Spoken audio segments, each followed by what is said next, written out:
Kalau orang dunia kan bilangnya anak haram. Dan aku tuh memang di diagnosanya tuh bipolar. Kalau yang depres tuh yang udah ngurung diri kayak gitu. Dan aku ada di masa-masa itu.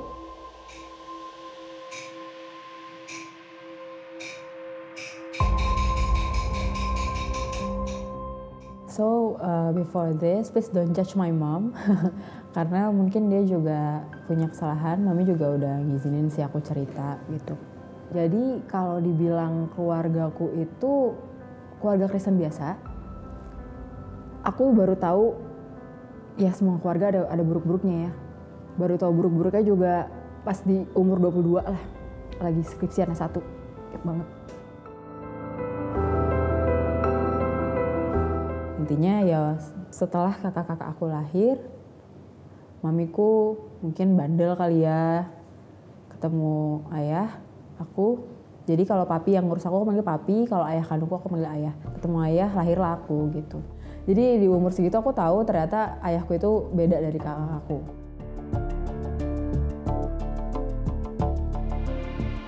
Kalau orang dunia kan bilangnya anak haram. Udah anak terakhir, beda bapak sama anak-anak gitu, sama kakak-kakak gitu kan. Sampai akhirnya aku mempertanyakan identitas aku sih. Bukan hanya krisis identitas, tapi memang mentalnya terganggu sih. Aku bisa katakan itu karena kerja nggak bisa, ngeheng gitu, kayak ngeheng.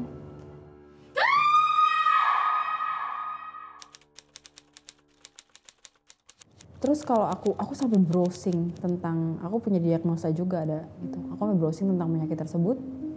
Jadi dia tuh ada sih saat-saat manic, ada saat-saat depres. Nah kalau manic tuh overconfidence, marah-marah, apa segala macem itu. Kalau yang depres tuh yang udah ngurung diri, kayak gitu.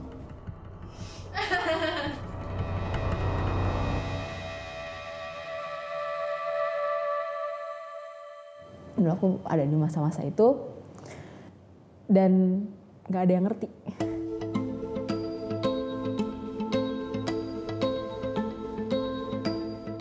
Itu aku sampai kayak mempertanyakan banyak hal. Ini tuh emang Tuhan tuh marah nggak sih sama aku? Atau mungkin tuh pikiran udah sampai kemana-mana, apa ini keturunan ya apa segala macam, aku harus mengemban semua ini gitu. So, kalau aku cerita sama mami aku juga sekarang, dia kasihan, mami kan.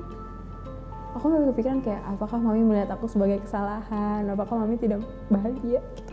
Kalau aku nggak nyenengin, apakah mami sayang gitu.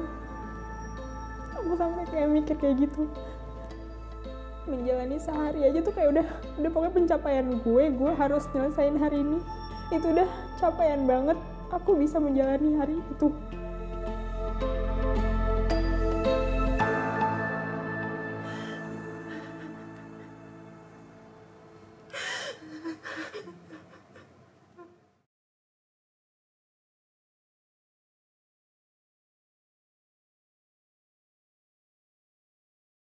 Akhirnya aku juga ke psikolog gitu, psikolog, psikiater.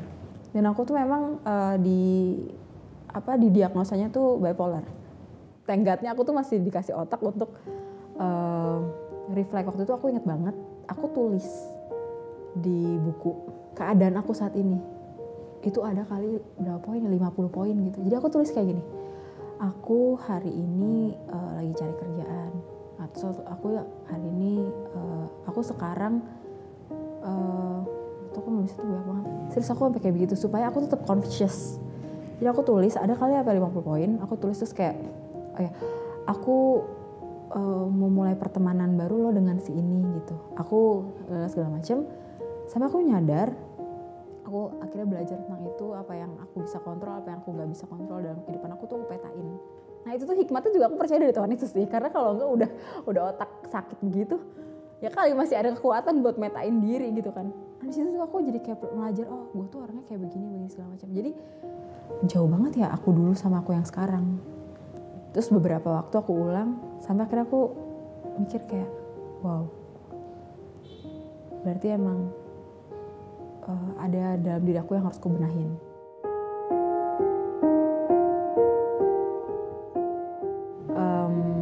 Kita terkadang memang nggak bisa selalu bahagia, tapi kita bisa memilih untuk bahagia bahkan di dalam keadaan yang tidak bahagia gitu loh. Jadi kita tuh bisa loh sebenarnya.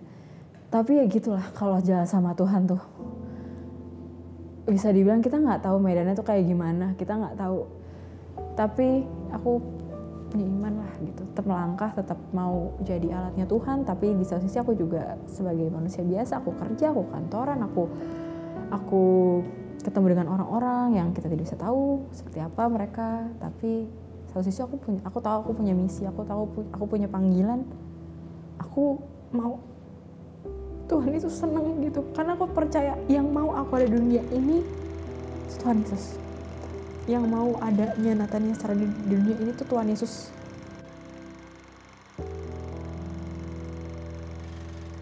Jadi aku cuma mikir kayak udah berarti emang yang part aku harus ngejalanin. Nggak perlu yang terlalu mikir-mikir dah, udah yang dulu-dulu ya udahlah, anggaplah itu memang harus kamu lalui gitu. Kemungkinan besar itu ada persiapan, tapi mungkin akan ada yang seru-seru lagi, tapi setidaknya Tuhan tuh tunjukkan Tuhan beserta dulu, Tuhan juga pasti sertai aku sekarang. Jadi Tuhan yang sama, Tuhan yang ada di dulu, itu Tuhan yang sama sekarang yang akan membimbing Natania Sarah Dewi Manti. Gitu, dan itu aku percaya banget.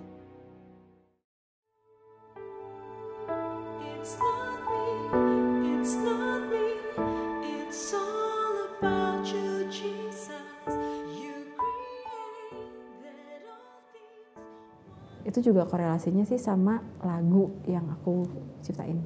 Aku ciptain lagu tentang selfless. Ada liriknya, it's not me, it's all about you Jesus. You created all the things wonderful in my life. Itu kan perkataan iman banget ya. Maksudnya kayak clearly it's not everything is wonderful. Tapi aku mau perkatakan itu, aku mau bilang kalaupun situasi lagi nggak baik, Tuhan Yesus baik. Tuhan Yesus tuh baik banget. Gitu. Rancangan Tuhan tuh rancangan indah yang mendatangkan damai sejahtera gitu. So, aku akan terus memperkatakan everything is wonderful in Jesus name gitu loh. Walaupun tidak bahagia, aku pun tetap bisa menemukan bahagia itu karena apa? Karena aku punya Tuhan Yesus. Jadi it's all about me and Jesus.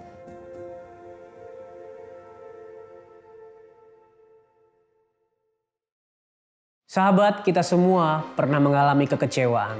Tetapi yang menentukan bukanlah seberapa besar lukanya, seberapa besar rasa sakitnya, tetapi bagaimana kita meresponi rasa sakit tersebut. Jika kita terus berkutat dan terjebak di dalam luka dan kesedihan, maka hidup kita akan semakin terpuruk. Namun sebaliknya, jika kita menyerahkan segala beban kepada Tuhan dan percaya bahwa Dia sanggup memulihkan kita akan menemukan di dalam Tuhan ada pengharapan. Bagaimana dengan hidupmu? Apakah hari ini kamu sedang mengalami kekecewaan yang begitu besar terhadap orang-orang atau situasi di sekitarmu? Atau kamu bingung untuk melangkah dan melanjutkan hidup? Kamu bisa bercerita kepada kami dengan cara menghubungi nomor yang ada di bawah ini. Ini adalah nomor layanan doa dan konseling Cahaya Bagi Negeri. Kami siap untuk mendengarkan ceritamu dan mendukung kamu di dalam doa.